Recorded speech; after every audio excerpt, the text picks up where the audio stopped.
तो भाई लोग मैं वापस आ गया हूँ अपनी एक नई वीडियो के साथ, जहाँ पे हम बात करेंगे रॉ के बाद की कुछ अपडेट्स की, रॉ की व्यूअरशिप की, और भी बहुत सारी अपडेट्स हैं मेरे पास आप सबको देने के लिए। तो देर किस बात की, शुरू करते हैं। तो सबसे पहले हम बात करेंगे रॉ की व्यूअरशिप की, और भाई लोग चमत्कार हो गया, रॉ की व्यूअरशिप बढ़ गई, वो भी 24%।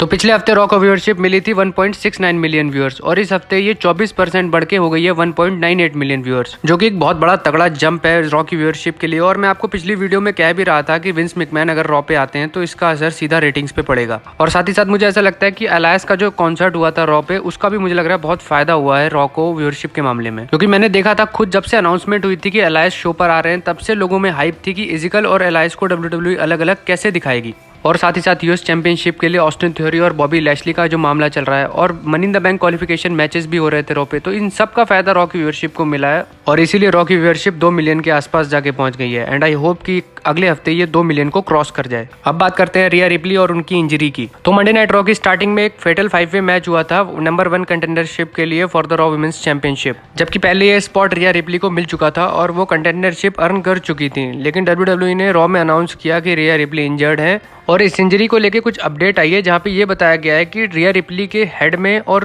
टीथ में थोड़ी बहुत इंजरी आई है बिकॉज ऑफ देयर मैच। और रिपोर्ट ये भी है कि रिया रिप्ली जल्दी वापसी नहीं कर पाएंगी और उनकी इंजरी काफी सीरियस है, नॉट दैट सीरियस बट हाँ टाइम लगेगा उनको रिकवरी करने में। तो अब रिया रिप्ली की इंजरी और एज का जजमेंट डे से चले जाना, ये दोनों जजमेंट डे के लिए बहुत ही बेड़ा गर्क करने वाली बात है, स्पेशली फिन बैलर के लिए, जिनका अभी 2 हफ्ते पहले ही हील टर्न हुआ था और उन्होंने एज को जजमेंट डे से बाहर निकाल दिया। और अब जजमेंट डे के पास कोई अपोनेंट भी नहीं है, और कहीं जजमेंट डे का हाल रेट्रीब्यूशन जैसा ना हो जाए इन इंजरी और बेकार बुकिंग के चक्कर में। देखते हैं जजमेंट डे का अगला अपोनेंट कौन होता है और रिया रिप्ली कब तक वापस आती है। नेक्स्ट बात करेंगे हम क्रिस जेरिको की, जिन्होंने कोडी रोड्स को लेके कुछ कमेंट्स किए। तो क्रिस जेरिको ने ये कहा कि क्या किसी को याद है कि कोडी रोड्स AEW में कभी था भी? हाँ, तब बहुत बड़ी बात थी जब कोडी रोड्स ने कंपनी को छोड़ा, लेकिन अब हम इससे आगे बढ़ चुके हैं, और अब ये कोडी रोड्स के लिए भी अच्छा है और हमारे लिए भी अच्छा है कि अब हम एक नया चैप्टर स्टार्ट करें। और अगर मैं अपनी बात करूं तो हाँ, AEW ने एक बड़ा स्टार खो दिया है। भले क्रिस जेरिको ये कहें कि वो नॉर्मल बात है कि ठीक है कि कोडी रोड्स WWE में चले गए, लेकिन नहीं, जब से WWE में कोडी रोड्स आए हैं उनका एक स्टैचर अलग ही लेवल पे चल रहा है। और यकीन मानो जब कोडी रोड्स वापस आएंगे तो वो एक अलग ही लेवल पे होंगे और उनका स्टैचर अलग ही लेवल का होगा, वो अलग ही लेवल के बेबी फेस भी बन जाएंगे।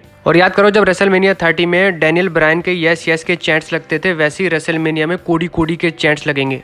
और हमारे पास एक एग्जांपल है जहाँ पे बेकी लिंच एक नॉर्मल सुपरस्टार थी, लेकिन जब उनके पास साथ वो इंजरी वाला सीन हुआ था सर्वाइवर सीरीज के दौरान, तब से वो सुपरस्टार से मेगा सुपरस्टार बन गई। और इवन रॉक ने भी उनके साथ रिंग शेयर किया और जॉन सीना ने भी उनके साथ रिंग शेयर किया। इतने हाई लेवल की पॉपुलैरिटी हो गई थी बेकी लिंच की, और इसीलिए मैं कह रहा हूँ कि AEW ने अपना एक बहुत बड़ा स्टार खो दिया। नेक्स्ट बात करते हैं हम NXT सुपरस्टार सोलो सकोआ की, जो कि समोन ट्री से बिलोंग करते हैं और ऊसोस के ब्रदर हैं। ये समोन ट्री वही है जिससे द रॉक भी आते हैं, और WWE के पास समोन ट्री से बहुत सारे ऑप्शन थे जो ब्लड लाइन को ज्वाइन भी कर सकते थे और वो मिडगार्ड चैंपियन भी बन सकते थे। और इन्हीं सारी बातों को एड्रेस करते हुए सोलो सकोआ ने अपने एक इंटरव्यू में बताया कि मेरे NXT डेब्यू से पहले WWE की क्रिएटिव टीम मेरे पास आई थी और मुझसे ये कहा था कि क्या तुम ब्लड लाइन को ज्वाइन करना चाहोगे और क्या तुम अपने ब्रदर्स के साथ जाना चाहोगे। और इसके बाद सोलो सकोआ ने बताया कि मेरे से जब दूसरी मीटिंग हुई WWE क्रिएटिव टीम की, तब उन्होंने मुझसे पूछा कि चलो देखते हैं कि तुम अकेले इस बिजनेस में क्या कर सकते हो, तुम्हें दिखाना होगा कि तुम्हारे अंदर क्या क्रेडिबिलिटी है। और इस छोटी सी स्टेटमेंट से ये बात क्लियर हो जाती है कि WWE का पूरा प्लान था ब्लड लाइन का एक्सपेंशन करने का।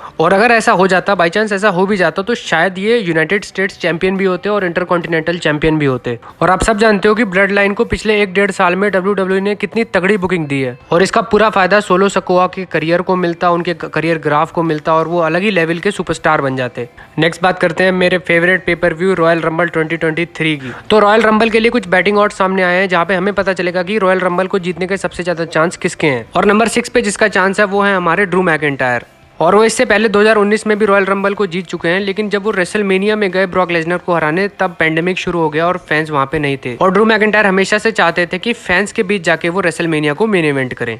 नंबर 5 पे है हमारे ब्रॉन ब्रेकर, जो कि NXT चैंपियन है, और NXT में WWE उनको बहुत ही तगड़ा बुक करती है, और बहुत से एनालिस्ट इन्हें ब्रॉक लेसनर, रोमन रेंस और भी सेथ रॉलिंस जैसे सुपरस्टार्स के साथ फ्यूड करने के काबिल समझते हैं। और नंबर 4 पे है हमारे ट्राइबल चीफ रोमन रेंस। और अब मैं ये सोच रहा था कि रोमन रेंस के पास दोनों टाइटल हैं, और फिर भी वो रॉयल रंबल को कैसे जीत सकते हैं और WWE इस पूरी स्टोरी लाइन को कैसे एग्जीक्यूट करेगी। और नंबर 3 पे है हमारे फॉर्मर WWE चैंपियन बिगी, जिनका टाइटल रेन कुछ खास अच्छा गया नहीं और उसके बाद उनको इंजरी हो गई। और WWE बहुत अच्छा मौका दे सकती है बीके को टाइटल जीतने का रेसलमेनिया में और एक अच्छा रेन देने का। और नंबर 2 पे है हमारे द ड्वेन जॉनसन यानी द रॉक। रेसलमेनिया 39 यानी अगले साल वाली रेसलमेनिया पूरी तरह से एक हॉलीवुड थीम पे होने वाली है और मुझे आपको बताने की जरूरत नहीं है कि द रॉक कितने बड़े सुपरस्टार हैं हॉलीवुड के। और दूसरी जो मेन थ्योरी जो लोग लगाते हैं कि द ब्लड लाइन पूरी तरह से समोन फैमिली पे डिपेंड करती है और द रॉक भी समोन फैमिली से आते हैं और रोमन रेंस खुद को समोन फैमिली का चीफ कहते हैं। तो WWE इस फ्यूड को ऐसे चला सकती है कि कौन हो सकता है समोन फैमिली का असली चीफ। और नंबर 1 पोजीशन पे है हमारे कोडी रोड्स, जो कि इंजरी से अभी रिकवर कर रहे हैं और पूरे चांसेस हैं कि रॉयल रंबल तक वो रिकवर हो जाएंगे। और जिस तरह से कोडी रोड्स ने अपने स्टार्टिंग के 3 मैचेस दिए हैं, स्पेशली वो जो लास्ट वाला जिसमें वो इंजर्ड थे और फिर भी उन्होंने रेसल किया, इससे कोडी रोड्स बहुत तगड़े पॉपुलर हो गए हैं और बहुत तगड़ी उनकी फैन फॉलोइंग बढ़ गई है WWE में और उनके क्लियर चांस हैं कि वो रॉयल रंबल को जीतें और रेसलमेनिया को मेन इवेंट करें। और देखने वाली बात ये होगी कि क्या रोमन रेंस रेसलमेनिया तक डबल चैंपियन रहते हैं या फिर वो एक सिंगल चैंपियन होंगे और सेथ रॉलिंस के पास चैंपियनशिप आ जाएगी। और ये थी मेरी आज की वीडियो। प्लीज चैनल को सब्सक्राइब कर दो, लाइक कर दो और शेयर कर दो।